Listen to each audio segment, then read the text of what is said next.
There were many people who came along the way because that was the time of the second Renaissance back in '92. And for the island of Oahu, it was kind of like where young Hawaiians from the UH and people who were going back on the island started coming to Halava, and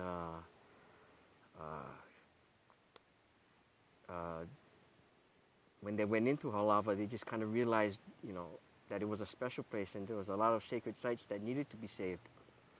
So we were gaining, momentum among the Maka'ainana and then the cultural people.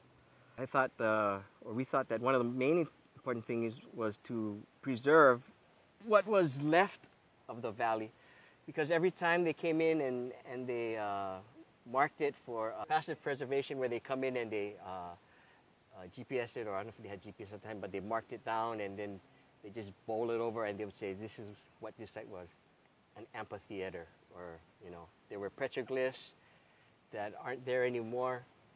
So every time something like that happens, it's like a page of our history is being torn out, and you're never going to get that back again. All you have is, the mo'olelo of the people that were in there and that they seen that. And, right now it's 2011, and it's been a long road. And many of the people that joined us on that journey aren't here anymore. At least a dozen of them have passed on. So for us, it's a continuation of that legacy to finish what we started a long time ago, even though the H3 is finished and the cars are running on. Sure, people are going here and there from Ko'olau side to the Ewa side, much faster now. But, at what price, was it really worth it? I don't think so.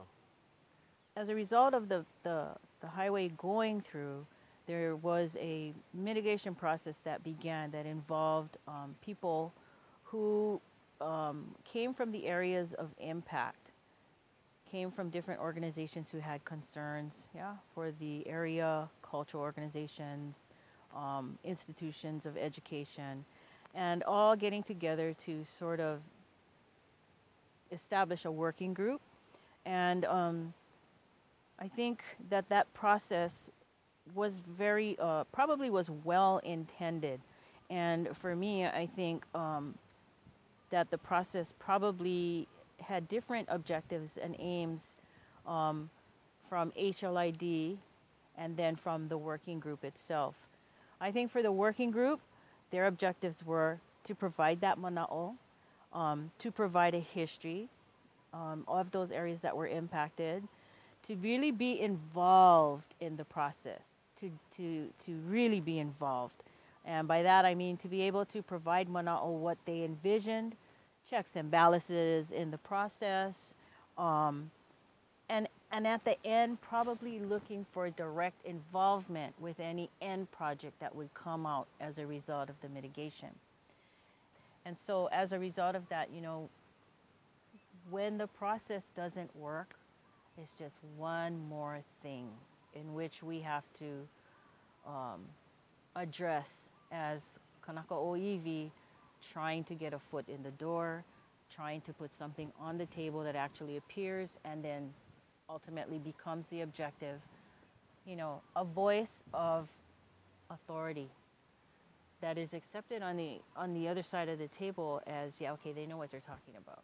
The fact that we spent all this money on a plan that is flawed and is almost, I wouldn't say it's of no use, but the heart and soul and mana'o and mana of the people who put it there, even though they knew, we all knew we wouldn't have everything in there, but at least the things that we stressed that were very, very important, some of those things were edited, revised, and so this whole idea of trust is an issue in terms of this kind of process, I think the main thing we want to get in this process is that something like this would not happen again, so that our message would be, if this ever happened to another cultural site that they would have to take these steps in order to complete that. And I think somehow we did touch upon that, and we did make changes for that, you know.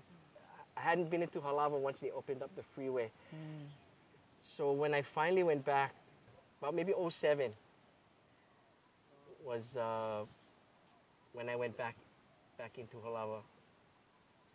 And you know, for me, it was really hard to go back in there because, you know, it was such an eha to go back in there. It was like, oh, you know, you lost the battle, you know, going back in there, and, you know, you could hear the cars above you, you know, and it was hard to find my spiritual center in there, sitting underneath the kukui trees and trying to find my center.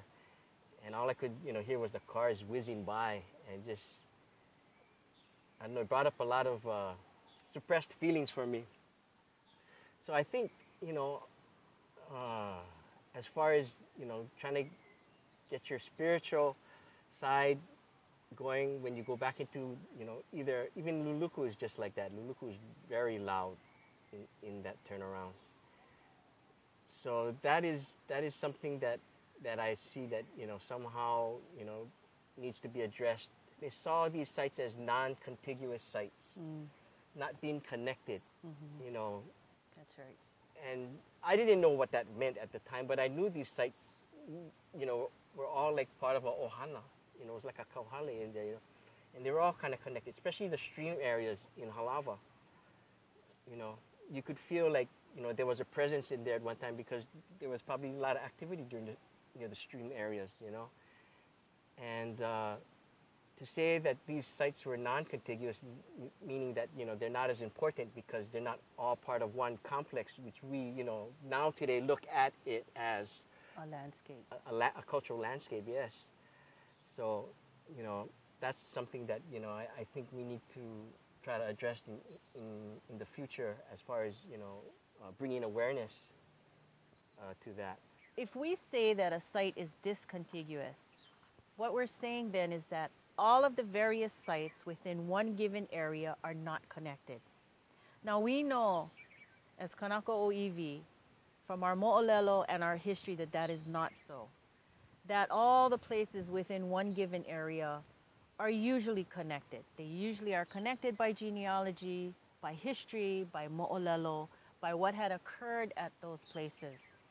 So are too then the landmarks located within those areas. Once we say that an area is discontiguous, what in effect we're doing is we're chopping up the aina in little bits and pieces, and we're saying, okay, now all of a sudden this piece is not as important as this one. Now, when you talk about Halava, Luluku, and Haiku Valley and Mokapu, what you're saying then is that a whole ili, a whole valley, a whole peninsula, each of the areas within those areas are not connected. And we know that that's not true. Tell that to the Konohiki. So, exactly, the Konohikis knew. That was their job, to know the entire history of a land and its place, all the significant connections. So we need to have our people understand that when we're talking about a cultural, traditional cultural landscape, we're talking about how it used to look. We're talking about looking at old pictures of Nu'uanu, old pictures of that valley, and really going, wow, did it look like that? The mana that exudes from the picture of a place like that tells you instantly what the connection there was. Same for Luluku. If we look around at that place and we look at the terraces, we look at things that we know are the Pohakua Kane, we look at the burials there, we know that place is connected to a much larger area even than just Luluku itself. It is in fact part of the Kaneohe Ahupua'a. Everything functioned as one whole. And so for anybody to say to us, oh, this is less important than something, it's just, it doesn't make any sense at all to us, and it just unravels our na'au. The cultural landscape, the visual landscape has been severely impacted by the placement of that cement monstrosity. Kids that are being born today that will always remember that, hey, H3 was always there, bro. It was always there when I was growing up, right? They have no idea what that visual landscape, that cultural landscape looked like. And those things are important for us because ultimately they have stories that connect us back to that aina, back to that land, back to the blood, back to our genealogy. So whenever we affect the aina, I mean, if we believe that the aina, Papa, is our ancestress, that we are the land and the land is us, then the most important adverse impact that any kind of building can do is to harm the aina, because by virtue of that harm, then so are we harmed. And if we allow this to keep on happening, and if we have no voice in the kind of process that's meant to give us a voice in the first place, and that mana'o is really of no value, then what good is the process? In effect, it's flawed. Is the process itself an adverse impact? Aho nui is a good value, that we be patient and that we endure over the long run. You know, aho nui is the great breath. You know, our kupuna, they have great breath. And they expect us to sustain ourselves the way they did, and with grace and dignity. And I think the other value I like to express maybe is ho'oponopono. No, make it right. Build to make it right. It's not only a healing thing. It's an effort to really go in and make things pono. Make it balance. Make it good again. Make it so that we can be right, so that the project can move on. As we walk this path, you know, the story doesn't end here. Doesn't end here with us. We keep on going, and you know, what I see is our people, you know, like myself, you know, are having a trouble living in two worlds. You know, one, you know, we try to emulate, you know, our kupuna, and the other, you know, we try to emulate, you know, this Western lifestyle. And what I'd like at the end is that, you know, our people to have their own story to tell, because we have our own story. We have our own mo'olelo to tell you, to tell each other, you know, to tell our families, you know, and if this mo'olelo doesn't get passed down, you know, that's how, you know, we get erased as a culture. So I think, you know, as long as we keep we ho'omau, keep on doing what we want, I think as far as kupa'a, we've been that for a while. So it's time to holomua and go forward, you know, with open eyes. Akahele, be careful at times, at the road ahead, but, you know, it's doable, you know, and the vision that I see for our Hawaiian people, as long as, you know, we're allowed to share our stories, is a good one, you know. Our story never ends.